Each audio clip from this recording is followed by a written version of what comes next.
Bonjour tout le monde, j'espère que tout le monde va bien, que la famille va bien, les animaux vont bien. Aujourd'hui j'ai envie de parler des réseaux sociaux.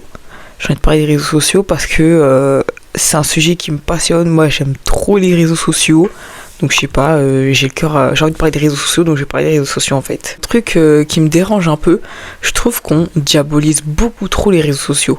Parce que je me souviens l'année dernière, j'avais fait un podcast en groupe, c'était Summer Radio, au cas où si un jour il finit sur internet, et on avait fait un débat sur les réseaux sociaux. On était avec plusieurs personnes. Et ce que j'ai retenu en tout cas de ce débat, c'est qu'il y a beaucoup de personnes qui diabolisaient beaucoup les réseaux sociaux. C'est des personnes toujours qui disent que les réseaux sociaux c'est dangereux, qu'il faut faire attention, que tu peux tomber sur des mauvaises personnes, que c'est malveillant, etc. Et je suis pas là pour dire qu'elles ont tort, mais c'est vraiment comme ça que vous voyez les réseaux sociaux. Moi, je trouve que c'est un petit peu abusé de penser comme ça. D'accord qu'il faut faire attention à ce que tu fais, à ce que tu dis, à ce que tu propages sur les réseaux sociaux, parce que ça peut avoir des conséquences qui sont très très grandes. Mais dans ce cas-là, si vraiment les réseaux sociaux c'est dangereux pour vous, pourquoi vous êtes sur les réseaux sociaux en fait? Sur les réseaux sociaux, on fait des très belles rencontres. Sur les réseaux sociaux, on s'exprime. Sur les réseaux sociaux, on a des opportunités. Sur les réseaux sociaux, on est libre quoi, on fait à peu près ce qu'on veut.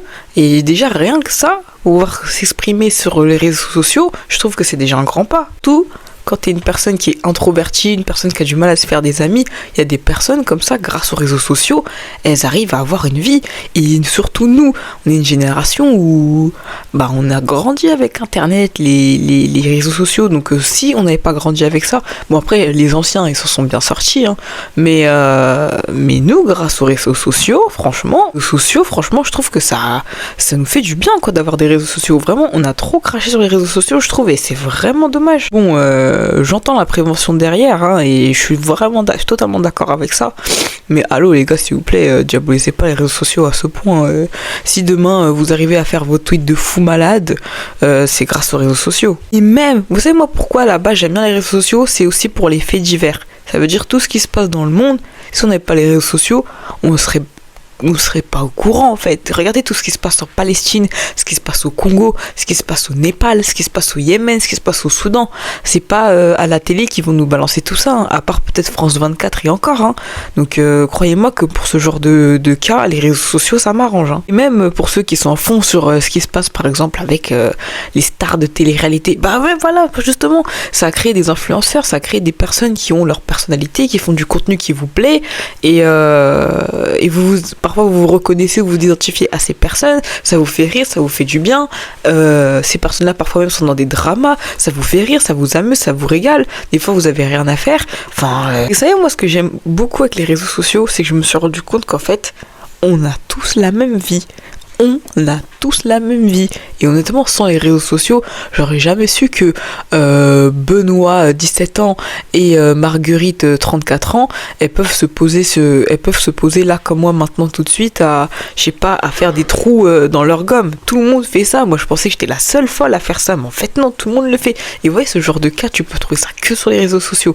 La magie des réseaux sociaux, c'est désolé, mais j'aime pas les mots tellement c'est impressionnant. Rien que pour ça, je peux pas cracher sur les réseaux sociaux. Pour moi, les réseaux sociaux, il y a plus de positifs que de négatifs dedans. C'est pour ça que même quand je suis au bout du rouleau, au bout de ma vie, je peux pas laisser les réseaux sociaux parce que les réseaux sociaux, ça impacte pas ma vie personnellement. Même si il y a quand même eu des choses qui ont changé dans ma vie depuis que je suis sur les réseaux sociaux, forcément, parce que j'ai un petit peu de notoriété notamment sur TikTok. Donc forcément, on me reconnaît dans la rue. Les gens voient mes vidéos. Les gens réagissent à mes vidéos. Plus en bien que en mal quand même. Et même j'ai déjà eu des sauces sur Twitter. Aïe aïe aïe. Et le nombre de sauces que j'ai eu sur Twitter, je pourrais même pas les compter tellement j'en ai eu. Mais celle que tout le monde connaît, c'est la sauce que j'ai eue avec la traîne de Niska Charlie Delta. Et franchement cette sauce, en vrai cette sauce, personnellement dans ma vie, elle m'a pas impacté. Genre j'ai pas fini en dépression à cause de ça. J'en ai eu tellement rien à foutre de ce que les gens pensent. Mais ça m'a fait réaliser beaucoup de choses et ça m'a ouvert les yeux sur les gens d'internet et de me rendre compte que ils sont insignifiants quoi. Pensez ce que vous voulez, dites ce que vous voulez, ça va pas m'impacter et je vais clairement pas pleurer dans mon lit à cause de personnes comme eux. Franchement. Parce que justement dans la vraie vie, ces personnes-là, elles vont faire quoi? Elles vont me regarder, elles vont baisser les yeux, ou elles vont me regarder avec des gros yeux, ou peut-être elles vont essayer de me filmer en cachette pour dire oh regardez j'ai vu la fille du clip, elle est trop gênante. Mais c'est tout, il y a personne qui va se lever et qui va venir me voir et faire ma chérie, ta vidéo c'est un cauchemar, ou ma chérie, ta vidéo. Bon, si c'est un truc positif, les gens ils peuvent venir me voir, mais si c'est un truc négatif, c'est pas tout le monde qui a le courage de débarquer pour dire désolé, nanani, nanana. Donc voilà, n'oubliez pas que les réseaux sociaux, bien évidemment, il y a des fous, il y a des barjots, il y a des gens bizarres, mais dans la vraie vie aussi, il y a des gens fous, il y a des barjots, il y a des gens bizarres. C'est pas uniquement sur les réseaux sociaux. Et avant de vous raconter un peu mon histoire des réseaux sociaux, il y a un message aussi que j'ai envie de vous faire passer. Tous les petits comptes là qui n'ont pas de photo de profil, qui ne racontent jamais leur vie, qui ne balancent même pas leur prénom, même pas le nom de leur chat, rien de tout ça là, et qui se permettent justement de faire n'importe quoi sur les réseaux sociaux parce que personne ne sait qui je suis, hein, parce que je mets aucune photo de moi, je parle pas du tout de moi. Il n'y a pas d'anonymat sur internet. Il n'y a pas d'anonymat sur internet. Tout ce que tu fais, tout ce que tu dis, même si tu fais que des tweets où tu pars, je sais pas, d'un sac à dos, on va te retrouver mon pote. On va te retrouver mon pote. Il suffit qu'on trouve, je sais pas, ton adresse IP, on va te retrouver mon pote. Il n'y a pas d'anonymat sur les réseaux. Carrément, moi j'ai un rêve. Moi j'ai un rêve, c'est de retrouver toutes ces personnes-là qui m'ont attaqué sur les réseaux sociaux et les retrouver un jour, les avoir en face à face et dire vas-y, répète ce que tu voulais me dire. Surtout si la personne elle est mineure, comme ça je débarque devant ses parents. Oui, bonjour monsieur Patate, madame Patate. Vous voyez votre enfant, votre sale mioche là, ce qu'ils disent sur moi là, c'est une honte. Vous n'avez pas. Ah, c'est mon rêve vraiment. Si j'avais les moyens et la possibilité de retrouver les personnes, j'allais gâcher vos vies. Hein. Bref, assez blablaté sur ce sujet. Désolé si je renifle, je suis légèrement enrhumé, mais j'avais envie de vous raconter un peu mon histoire des réseaux sociaux, comment ça a commencé et comment je suis passée de la fille timide qui osait même pas poster une photo à faire 10K sur TikTok. Tout a commencé en 2012. En 2012, j'avais 11 ans et j'avais ouvert mon premier compte Facebook. Enfin, c'est ma copine qui m'a ouvert mon premier compte Facebook. Moi, à ce moment-là, je voulais pas voir les réseaux sociaux parce que j'avais 12 ans. Et je me suis dit que j'avais pas l'âge pour avoir les réseaux sociaux et je voulais pas avoir les réseaux sociaux. Et encore, on m'a créé ce Facebook juste pour que je puisse parler à quelqu'un. Et après, je sais plus ce qui s'est passé, mais je sais que c'est par rapport à quelqu'un. J'ai pas créé ce compte parce que j'ai envie d'avoir Facebook. C'était un petit peu par dépit. Et au début, j'y allais jamais parce que justement, je considérais que j'avais pas l'âge d'aller sur Facebook. Mais à un moment donné, j'y ai pris goût. C'est-à-dire que j'ajoutais mes amis du collège sur Facebook. Je parlais avec eux en message privé ou en message en publication.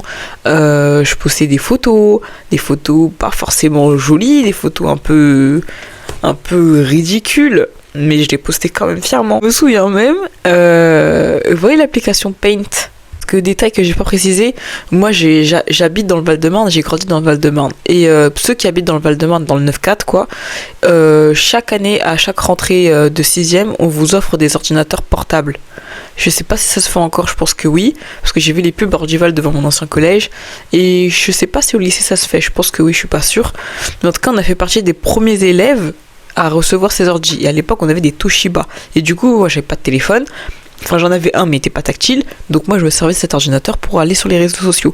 Et il y avait une application qui s'appelle Paint. Et je suis sûre que vous avez tous connu Paint. En tout cas, moi, j'adorais Paint, c'était la base.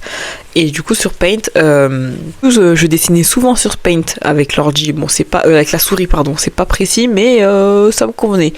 Et ce que je faisais, c'est que je prenais des photos de moi et du coup, je me dessinais sur Paint avec. C'est-à-dire que je me rajoutais des cheveux jaunes, je me rajoutais une moustache, des yeux bleus, un rouge à lèvres très très rose. Enfin, c'était ridicule comme photo, mais moi je kiffais, c'était mon délire quoi. Et vous connaissez les collégiens. Les collégiens sont des ordures. Je suis désolée s'il y a des collégiens qui écoutent ce podcast, mais vous êtes extrêmement méchants.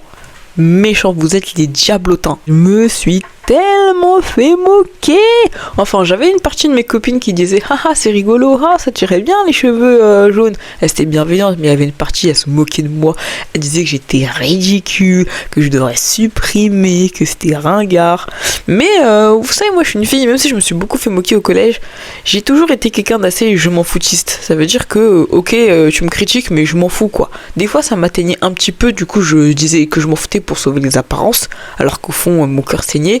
Mais pas tant que ça, j'étais quand même contente de d'en avoir un peu rien à foutre de ce que les gens pensaient. J'ai toujours été dans le ok, les gens vont critiquer, mais tant que moi j'aime bien ce que je fais, bah je le fais quand même. J'ai toujours pensé comme ça depuis toujours, donc c'est pour ça que ça m'atteignait pas tant que ça. Mais quand même, j'étais petite, forcément j'étais plus sensible aux critiques que maintenant, donc ça me faisait quand même un petit quelque chose. Et j'ai toujours continué sur cette lancée, je faisais ce que je voulais, et puis voilà.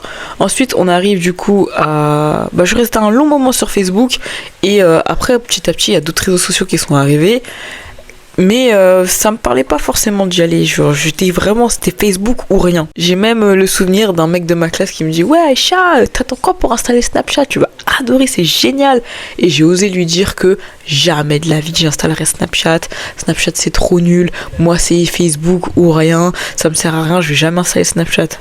Ma fille, tu as lu l'heure, hein. Là il est 1h10 du matin. Donc forcément, que fait Aïcha la clown? Aïcha la clown installe Snapchat 2 semaines après, avec beaucoup de honte parce que j'étais en train de dire au mec de ma classe que j'allais jamais installer Snapchat, et au final je l'ai jamais ajouté à cause de ça. Désolé, j'avais mal à mon ego. Je pense qu'avant d'avoir Snapchat, parce que là on arrive en 2015, j'avais 2 réseaux sociaux que j'aimais vraiment beaucoup, c'était Dubsmash et Flipagram. Ceux qui ont connu Dubsmash et Flipagram, vous êtes vraiment des anciens, et serrons-nous la main s'il vous plaît.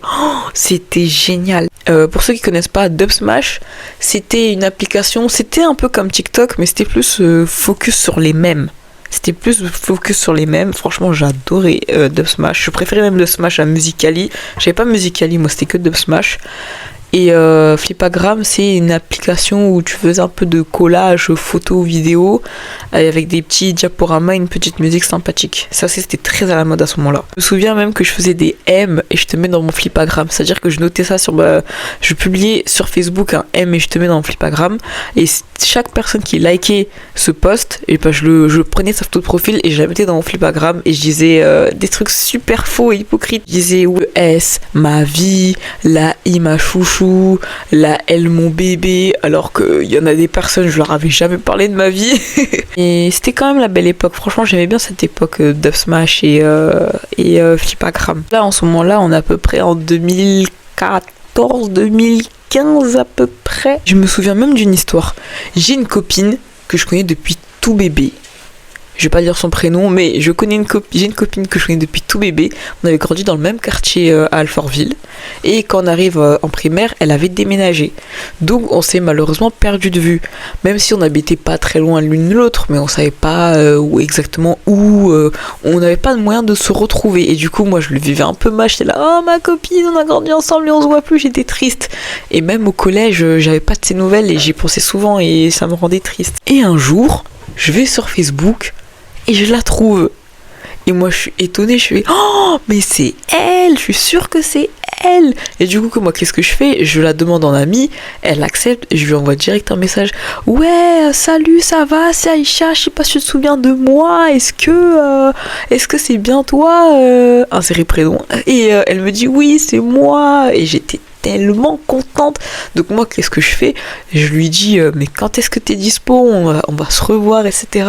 Elle me disait qu'elle terminait, parce qu'elle était à Langevin et moi j'étais à Longbloom, pour ceux qui connaissent Alfortville. Elle me dit qu'elle finit, je crois qu'elle finissait à 15h ou 16h30, je pense que c'était 15h30, je me souviens pas exactement. Et moi je finissais à 15h. Donc moi qu'est-ce que je fais? Je sors dans Léon Blum en courant jusqu'à Max P. J'ai oublié le nom, j'ai un trou. Paul Langevin, voilà. Et du coup, je l'attends devant son collège, je la vois, et on se fait un énorme câlin. Et je me suis dit, waouh, avec les réseaux sociaux, on peut retrouver ses copines d'avant, mais c'est génial, j'étais tellement contente. Et jusqu'à maintenant, on est encore très très très copines. Donc je pense même si un jour elle écoute ce podcast, elle va sourire en écoutant cette histoire et se reconnaître bien évidemment. Mais bref, le pouvoir des réseaux sociaux, hein. Et pourtant cette histoire elle date de 2015. Bref, du coup en 2015 j'ai Facebook, j'ai Dubsmash, j'ai Flipagram, et c'est là que Snapchat commence à arriver. Et au début Snapchat, j'ose même pas faire une story, j'ose même pas mettre mon œil en story, j'étais hyper timide. Et en même temps j'avais une copine à l'époque, elle faisait des très longues stories et tout le monde disait ouais ces stories elles sont trop longues, elles sont chiantes, parce qu'à l'ancienne sur Snapchat il y avait les secondes, ça veut dire il y avait vous savez maintenant il y a les petits pointillés pour savoir le nombre de snaps que la personne elle a fait. Nous on avait juste un espèce de cercle qui tournait pendant 10 secondes et il y avait affiché les minutes. Donc il y avait affiché par exemple, si tu voyais qu'il y avait 203, c'était 203 secondes, un truc comme ça. On pouvait aussi choisir la durée des snaps, mais bon, ça jusqu'à maintenant tu peux encore le faire. Mais avant Snapchat c'était comme ça, même les filtres Snapchat il n'y en avait pas encore. J'étais vraiment au début de Snapchat. Mais petit à petit je commence à prendre goût à Snapchat, c'est-à-dire je poste de temps en temps quelques petites photos, je les mets en story avec mes amis, on rigole, on s'envoie des snaps, etc. Après à un moment donné il y a les filtres qui commencent à arriver, ça c'était plutôt 2016 que les filtres ont commencé à arriver. Il y avait le filtre fleur sur la tête, le filtre vomi arc-en-ciel et le filtre chien. Et jusqu'à maintenant, le filtre chien c'est mon filtre préféré sur Snapchat. En fait, je pense que c'est vraiment quand je suis arrivée au lycée, parce que vu qu'au lycée, je me faisais des nouveaux amis, nouveau monde pour une nouvelle vie, c'est à ce moment-là que j'ai vraiment commencé à prendre goût à Snapchat. Et dès que j'ai commencé à me faire des amis avec les gens de ma classe, là, je faisais tout le temps des stories, tout le temps. En plus, en story publique, j'avais pas de ralentir comme maintenant. Moi, sur Snap, ceux qui m'ont ami sur Snap, ils savent, je n'ai pas de limite. Si vous voyez que je suis timide sur Snapchat, c'est parce que je vous ai pas ajouté dans ma story privée, mais c'est une story un peu... j'ajoute pas n'importe qui dedans, quoi. Et dans cette story, je n'ai aucune limite. Et je me dis que ces limites-là, j'en avais pas à l'ancienne quand je faisais des stories publiques. Et je me dis, waouh, mais Aïcha, comment osais-tu? Bref, en tout cas, c'est là que Snapchat est arrivé. Et jusqu'à maintenant, Snapchat, c'est mon réseau social préféré. Enfin, ça se tape encore avec Twitter, mais je vous expliquerai après pour Twitter. Du coup, 2016 aussi, l'arrivée de Instagram. Et en fait, j'ai vite compris que Instagram, c'était un réseau social où il fallait juste se faire belle.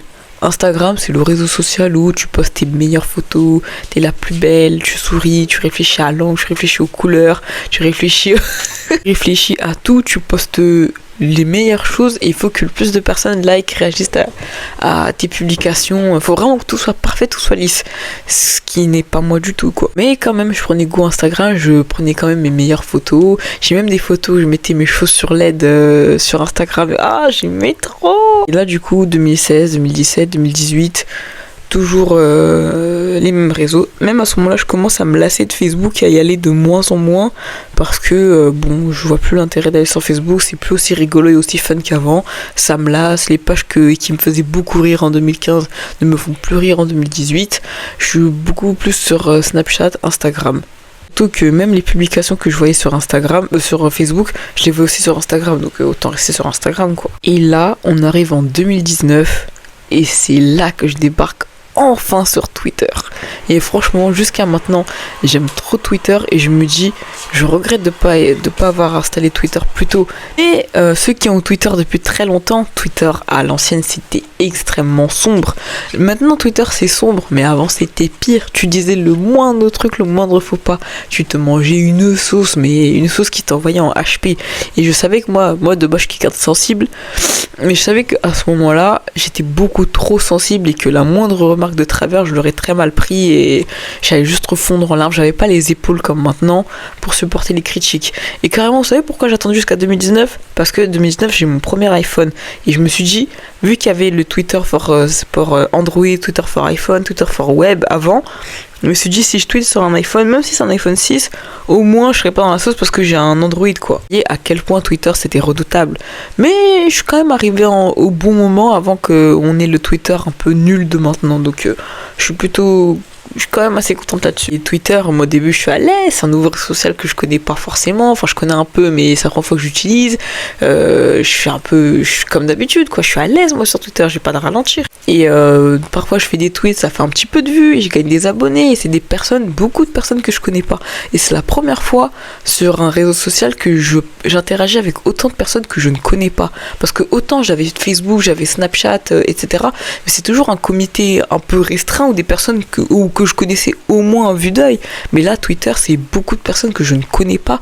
Et même, je n'ose pas forcément ajouter les personnes que je connais déjà. J'en ajoute quand même quelques-unes parce que je venais de commencer et qu'eux avaient déjà Twitter. Donc je me suis dit, ils connaissent déjà. Mais c'est à ce moment-là que je commence vraiment à parler aux inconnus. Moi, je suis quelqu'un, j'ai un peu peur de l'inconnu. Et vous savez, j'ai toujours cette parano de un jour, tu parles avec quelqu'un d'internet, tu penses que c'est telle personne, et tu la rencontres dans la vraie vie, elle te kidnappe, elle met dans un camion, elle vend terrain et te tue. Oui, je sais, c'est complètement fou, mais moi j'ai toujours cette image-là. Et je vous cache pas, je l'ai encore jusqu'à maintenant, mais tranquille, on m'a jamais kidnappé. Et c'est aussi sur Twitter que je découvre les fameuses sauces. Donc j'avais déjà eu des petites sauces à l'époque par rapport à mes photos de profil, par rapport à ce que je disais, par rapport aux vidéos, aux photos que je postais. J'avais déjà des petites sauces. Mais comme je vous ai dit, moi je suis quelqu'un de base, je m'en fous un peu des critiques, je fais ce que je veux quoi. Et le gros problème avec Twitter, en dehors des sauces, c'est les personnes que tu rencontres. Malheureusement sur Twitter, j'ai eu la malchance de rencontrer des personnes que j'aurais aimé ne jamais rencontrer de toute ma vie.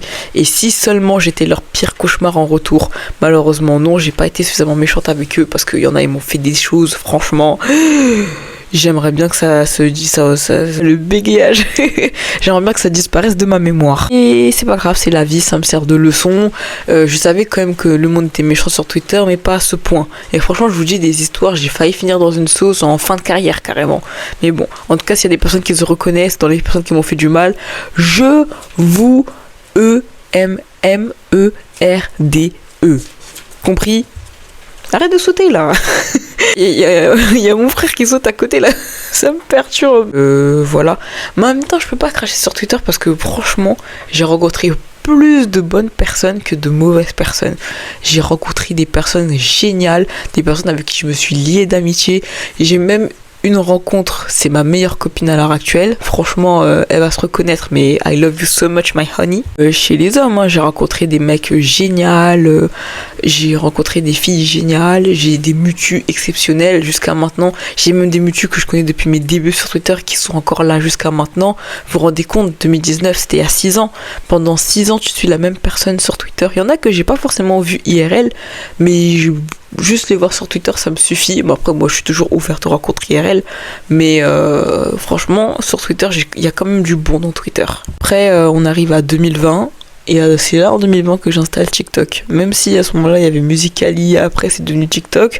Mais c'est qu'en 2020 que j'ai franchi le cap. J'avais installé même en janvier 2021. Et c'est en mars 2020 que j'ai commencé à faire des TikTok pendant le fameux confinement. Mais ça c'est normal, tout le monde se faisait chier pendant le confinement. Il y avait que ça à faire que de faire des TikTok. Et TikTok, c'est aussi un réseau social où j'ai de la visibilité, où j'ai un petit peu de notoriété, où je fais des vidéos qui font un peu de vues. Et je crois la toute première vidéo que j'avais fait ou qui avait fait un peu de vues, c'était une vidéo où je faisais comment on appelle ça?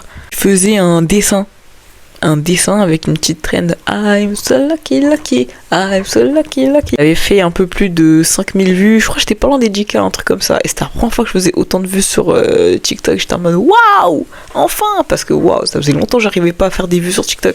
J'étais toujours bloqué à 300 vues. Là, ça me foutait les boules. J'ai fait une vidéo où je faisais un peu la guerre iPhone 11 vs iPhone SE 2020.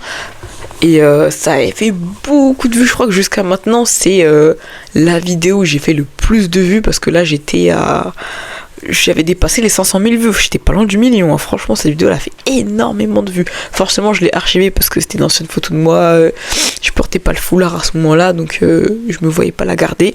Mais cette vidéo elle a fait énormément de vues. Et je continue quand même à faire quelques petites vidéos de temps en temps. Et vous savez, moi je suis quelqu'un, même si faire des vues c'est bien, moi avant tout je voulais juste avoir une communauté et avoir des personnes qui réagissent régulièrement à mes vidéos. Et je vais aussi j'ai du mal à parler aujourd'hui. Je suis vraiment désolée. Du coup je disais, je voulais aussi faire des vidéos que j'aime, parce qu'il y avait des trends qui étaient pas mal, qui me faisaient rire.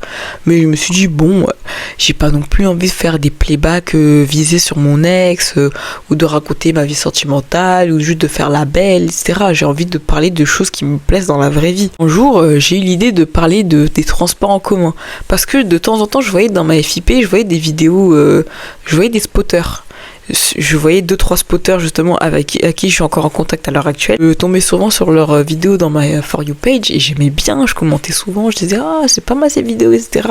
Comme par hasard ils mettent ça dans ma télé, alors que moi j'aime trop les transports en commun. Mais à ce moment-là j'assumais pas encore, parce que mais les trains c'est vu comme un truc de débile quoi. Et un jour j'ai franchi le cap, je me suis dit vas-y on va parler train, on va voir ce que ça donne. Et honnêtement je regrette pas du tout, parce que je me suis créé une communauté géniale, j'ai intégré la communauté TC, et même si comme dans chaque communauté il y a toujours ses histoires et ses embrouilles, ça c'est normal, mais j'ai quand même réussi à faire ma petite place dans cette communauté, et jusqu'à maintenant ça se passe très très bien quoi. Ça doit faire peut-être parce qu'en vrai c'est depuis 2022 j'ai commencé à faire des TikTok sur les trains et je pense que ça fait peut-être 2-3 ans que j'ai vraiment rejoint la communauté C. Genre je pense qu'il y a une petite partie de la communauté C en Ile-de-France qui me connaît maintenant et qui me reconnaissent dans la rue, etc.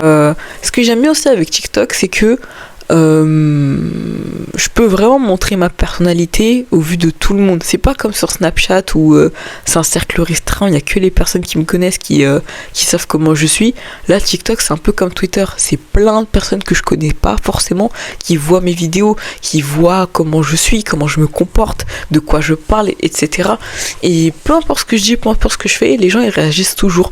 Et c'est beaucoup plus bienveillant que ce que je pensais. Après, attention, j'ai eu des sauces, j'ai des personnes qui m'ont incendié, je me suis même déjà fait attaquer par des milliards et des milliards de racistes, ça j'ai pas oublié, mais je m'en beurre quoi. Ça fait plaisir de voir que il y a beaucoup de personnes qui apprécient mon contenu. Pourtant, je suis vraiment focus que sur les trains. Mais il y a quand même des personnes qui apprécient mon contenu, qui commentent régulièrement. Et là, c'est pas forcément des personnes qui sont fans de TC comme moi. TC, c'est transport en commun pour ceux qui n'ont pas compris depuis tout à l'heure. C'est des personnes lambda, des personnes comme toi et moi. Et parce que j'essaye de faire en sorte à ce que mon contenu touche tout le monde. Parce que les transports en commun, ça touche tout le monde, qu'on se le dise. Donc des fois, je fais des petites mises en situation où je sais que la personne, elle va se reconnaître et se dire « Ah ouais, ça c'est trop moi, ça. » Vous voyez un peu le délire. Et je pense que ça a fonctionné parce que au fond de nous, qu'on aime les trains ou qu'on les aime pas, ça fait partie du quotidien tous les jours. Il y a le train ou le bus ou le RER, ça nous donne notre passage. Donc je me dis que c'est peut-être pour ça que les gens apprécient mon contenu et aussi ma personnalité parce que je suis complètement barjo et je l'assume, j'ai pas peur comment dire, j'ai pas peur d'être ridicule quoi. Donc une grande dame m'a toujours dit que le ridicule ne tue pas. Je ne sais pas qui m'a dit ça, mais elle m'a dit ça. Du coup, nous voilà actuellement en 2025. Alors Facebook, mon compte Facebook, il est toujours actif, mais je l'ai passé à ma mère. Du coup, c'est ma mère qui gère mon Facebook maintenant. Donc, s'il y a des personnes qui me suivent sur Facebook, ce qui m'étonnerait fortement, si vous voyez des publications très focus sur l'actualité des Comores, c'est ma maman, ce n'est pas moi, d'accord ? Ensuite, Snapchat, je suis toujours actif sur Snapchat, mais comité encore plus restreint qu'avant, forcément. TikTok aussi, je suis active sur TikTok. Alors j'ai des périodes où je fais beaucoup de TikTok et des périodes où j'en fais pas forcément, mais j'essaie quand même de faire attention à faire un peu plus de TikTok parce que je trouve que c'est important de faire des TikTok et j'aimerais bien gagner un peu en abonnés quand même. Là actuellement je suis à 6000 abonnés, oui félicitations, merci beaucoup, c'est très gentil. J'aimerais bien avoir les 10 000 abonnés et je vous vois venir, hein. Moi c'est pas la rémunération qui m'intéresse, c'est pour deux choses. De 1, pour gagner un peu plus en crédibilité, peut-être être reconnue un peu comme mini créatrice de contenu, ce que Jika côté de personnes qui ont 300K, c'est rien du tout, mais pour moi c'est déjà pas mal. Ça me donne un peu plus de crédibilité entre guillemets, c'est bien vu d'avoir 10 000 abonnés et comme ça j'aurai de nouveaux paramètres et je pourrai enfin faire les listes de lecture. Jusqu'à maintenant j'ai pas les listes de lecture, c'est-à-dire que mes vlogs du ghetto par exemple ils sont un peu en brouillon dans mon actu, dans ma page TikTok, et moi j'aimerais bien qu'ils soient tous classés dans une page, comme ça si quelqu'un veut les regarder, il les regarde tous comme s'il regardait une petite série quoi, et c'est vraiment la liste de lecture, j'ai hâte d'avoir cette option parce que je l'ai toujours pas du coup. Ensuite Instagram, je vous cache pas qu'Instagram je suis pas très active sur Instagram, de temps en temps je poste quelques trucs. Après Instagram je suis un peu plus organisée, c'est-à-dire que j'ai plusieurs comptes Instagram. J'ai justement le compte où il y a toute l'actu de mes podcasts dedans. Et j'ai un compte qui focus sur le maquillage et un peu plus sur ma personnalité un peu loufoque. J'ai un compte qui est sur mes montages photos, mes couvertures d'albums. Et j'ai un compte, j'avais un ancien compte fanart Playboy Cartier, mais je vous mens pas, ça fait plus de 4 ans que j'ai pas posté dessus. J'ai aussi un compte, bon c'est un compte qui est un petit peu secret, un compte où je partage des plats, de la bouffe, avec une copine à moi, mais pareil, on n'alimente jamais ce compte, je sais pas pourquoi. Ensuite, Twitter, je suis toujours très très active sur Twitter, je pense que c'est le réseau social que j'utilise le plus. Après, il y a des personnes, je vous recommande pas de me suivre sur Twitter, parce que sur Twitter, j'ai zéro limite. Twitter, c'est mon journal intime. Tout ce que je dis, tout ce que je ressens, je le dis sur Twitter. Forcément, j'ai un peu de limite, je vais pas partager toute ma vie privée non plus sur Twitter, mais je sais que c'est un réseau social où je réagis beaucoup à chaud, donc ça veut dire que si il est 2h du matin, que je gamberge dans mon lit et que je suis hyper triste, je vais tweeter de ouf quoi. Donc c'est pour ça que je vous dis ça. Twitter reste mon réseau social préféré. Même si j'ai été suspendu 4 fois sur Twitter, je reviendrai toujours avec un autre compte. Moi je peux pas lâcher Twitter dès... Alors Dubsmash depuis je m'en sers plus, je crois même que ça n'existe plus. Flipagram pareil je m'en sers plus, le reste c'est mort dans le film quoi, laisse tomber. Je pense qu'on va s'arrêter là, hein. J'ai rien de plus à dire par rapport aux réseaux sociaux. Mais si je peux faire un petit récapitulatif des réseaux sociaux, enfin un petit résumé de ce que j'ai dit. Oh attends, ça va être dur de faire le résumé, je me rappelle déjà plus. Je n'ai pas très bonne mémoire, désolé. Mais en tout cas, faites attention à ce que vous dites, à ce que vous postez sur les réseaux sociaux.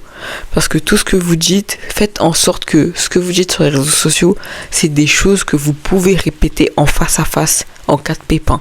Ne pétez pas plus haut que votre huc. Et faites en sorte que ce soit des mots que vous pouvez assumer. N'harcelez pas, ne violentez pas, n'insultez pas, ne critiquez pas, soyez bienveillants sur les réseaux sociaux parce que si on vous remonte, ça peut très mal se passer, ça peut aller loin. Vous savez, le nombre de personnes qui se sont fait afficher sur les réseaux sociaux, c'est difficile à vivre, c'est humiliant, c'est honteux, ça fait mal au cœur. C'est difficile de subir les moqueries sur les réseaux sociaux, c'est dur de s'en relever, que tu sois anonyme ou pas, hein, que tu sois connu ou pas, c'est difficile. Ça peut avoir des grosses répercussions, ça peut même finir dans les mains de ta famille, dans les mains de ta carrière professionnelle. Demain tu fais le tweet de trop, tu peux ne jamais faire le métier de tes rêves. Franchement, quand je vous dis les réseaux sociaux, faut faire attention sur ça, faut faire attention, vraiment. Même si, comme j'ai dit tout à l'heure, vous pensez que vous êtes anonyme, qu'on va pas vous retrouver, on va vous retrouver. Et si vous voulez putain, j'arrive pas à parler aujourd'hui, au secours. Si vous voulez vous lancer sur les réseaux sociaux, faites-le. Même si c'est à visage découvert, vous n'êtes pas obligé de poser votre téléphone et de vous filmer vous-même, hein. Vous pouvez très bien être discret sur les réseaux sociaux. Si vous voulez avoir les réseaux sociaux, allez sur les réseaux sociaux, faites ce que vous voulez sur les réseaux sociaux, parlez de ce que vous voulez sur les réseaux sociaux, postez ce que vous voulez sur les réseaux sociaux. Et voilà, faites-vous plaisir. Aussi un truc super important, ne vous fiez pas comment dire, les réseaux sociaux c'est pas la réalité. C'est ça que je voulais vous faire passer, ça c'est hyper important parce que je pense qu'il y a beaucoup de personnes qui sont un peu jeunes qui vont écouter ce podcast. Les réseaux sociaux ce n'est pas la réalité. Je répète encore, les réseaux sociaux ce n'est pas la réalité. C'est qu'on est une génération, on veut grandir vite, on veut tout avoir à 19 ans. Ce n'est pas la réalité. Vous savez que rares sont les personnes qui ont tout à 19 ans. Et quand je dis tout, c'est, je sais pas moi, avoir une carrière professionnelle, avoir une voiture, avoir une belle maison, avoir un chéri, avoir des enfants. À 19 ans, c'est pas tout le monde qui a ça. Dans la plupart des cas, soit c'est parce qu'ils ont papa, maman, ils ont eu des parents sains, aimants, qui avaient l'argent, qui ont tout fait pour que leur enfant ne manque de rien et soit le plus confortable le plus rapidement et le plus jeune possible, ou soit c'est des personnes qui sauvent les apparences, qui font semblant que tout va bien alors qu'en vérité tout va mal et qui vivent du regard des gens et qui veulent montrer un train de vie luxueux qu'ils n'ont pas. Totalement normal si tu as 26 ans, que tu dors encore chez tes parents, que tu te grasses encore les fesses chez eux, que tu es encore au chômage, ou je fasse encore un métier que tu n'aimes pas forcément parce que tu as juste besoin d'argent, que tu n'as pas encore ton permis, ou que tu viens de l'avoir, ou que tu n'as pas de chéri, que tu n'as pas d'enfant. C'est normal, on est jeune. Tant qu'on n'a pas 50 ans, on n'a pas à s'inquiéter sur ça, on n'a pas besoin de faire la course. Les anciens toujours ils nous disent que au début c'est compliqué, ça prend du temps. Les anciens toujours ils nous donnent espoir, ils nous disent que ça ira plus tard, que t'as tout le temps de faire une carrière, etc. Et ils ont raison. Que vous pensez une seule seconde que je culpabilise d'avoir 24 ans, d'être divorcé, de ne pas avoir d'enfant, de ne pas avoir mon permis de conduire, de ne pas encore faire le métier de mes rêves? Pas du tout.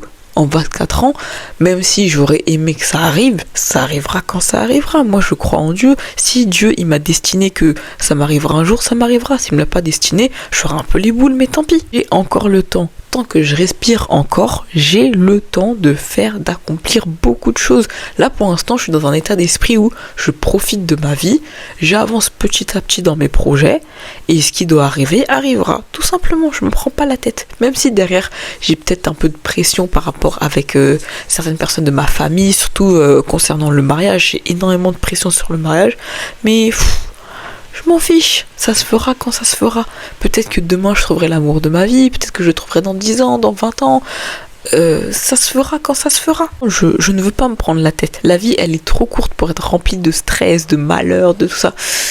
C'est loin de moi tout ça. Je me prends pas la tête, je me gratte encore les seufs chez ma mère à 24 ans. And comment ils disent les it's okay, voilà, it's okay. Oh, j'aime pas cette expression. Oh, je vous trouve ringard, désolé. Et voilà, je pense que c'est tout pour moi. En tout cas, je vous fais des gros bisous et on s'attrape à la prochaine. Bye.